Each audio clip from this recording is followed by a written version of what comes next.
নমস্কার বন্ধুরা, welcome to my channel SB explorer.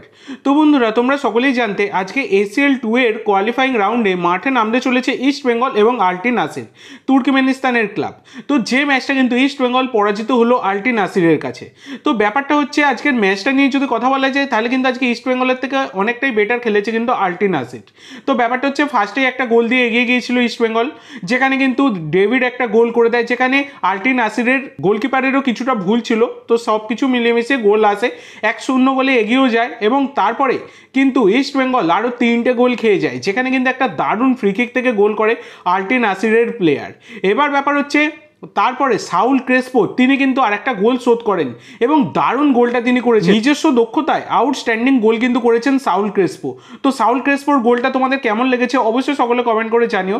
তো সব কিছু মিলিয়ে মিশিয়ে দেখতে গেলে আজকে কিন্তু এসিএল 2 এর কোয়ালিফাইং রাউন্ড হেরে এসিএল এর থেকে বিদায় নিয়ে নিল কিন্তু ইস্ট বেঙ্গল। গ্রুপ স্টেজে কিন্তু আর ইস্ট বেঙ্গলের কোয়ালিফাই করা হলো না। এটাই হচ্ছে আপডেট। এরপরে তোমাদের যে আপডেটটা দেবো সেটা হচ্ছে মোহনবাগানের আপডেট, এবং মোহনবাগানের সাথে চরম অন্যায় কিন্তু করছে আইএফএ। তো ব্যাপারটা তোমাদেরকে বলি।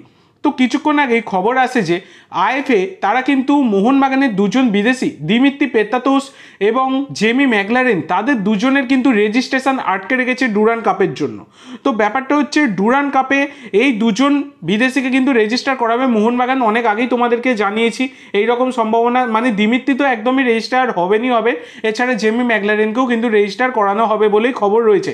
কিন্তু আইএফএ নানান রকম কারণ দেখিয়ে নানান অছিলায় আটকে রেখেছে কিন্তু এই মোহনবাগানের দুজন প্লেয়ারের নাম রেজিস্ট্রেশন করার ব্যাপারটা, যেটা কিন্তু মোহনবাগান ম্যানেজমেন্ট বেজায় ক্ষুব্ধ হয়ে গেছে। এই ব্যাপারটা নিয়ে ক্ষুব্ধ হওয়ারই কথা, এগুলো কিন্তু একদমই উচিত নয়।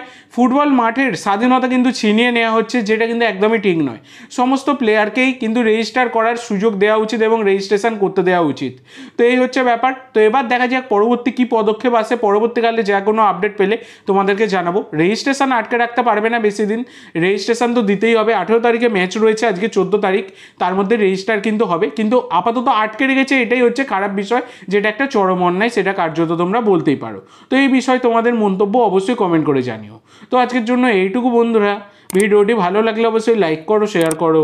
আমার চ্যানেলে প্রথমবার এসে থাকলে চ্যানেলটি সাবস্ক্রাইব করো আর কমেন্ট করে জানাও ভিডিওটি কেমন লাগলো। ধন্যবাদ।